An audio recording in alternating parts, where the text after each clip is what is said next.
54 বছর পরে একটি সুযোগ আসছে আমাদের সামনে। এই সুযোগ আমরা হাতছাড়া না করে ইসলাম নিয়ে আল্লাহ পাক প্রেরণ করেছেন। কেন? লিইয়ুযহিরাহু আলা দ্বীনি কুল্লি, যেন সকল তন্ত্র মন্ত্র সকল ইলমের উপরে ইসলামকে তারপরে প্রতিষ্ঠিত করে।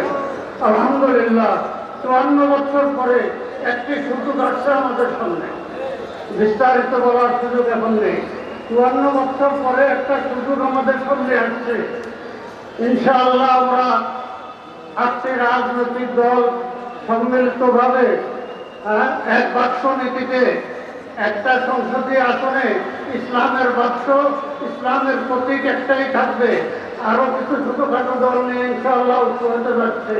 তাই আমি অনুরোধ করব, এই সুযোগ আমরা হাতছাড়া না করে বাংলাদেশ থেকে ঘুষ, দুর্নীতি, জুলুম, নির্যাতনকে চিরতরে বিদায় করার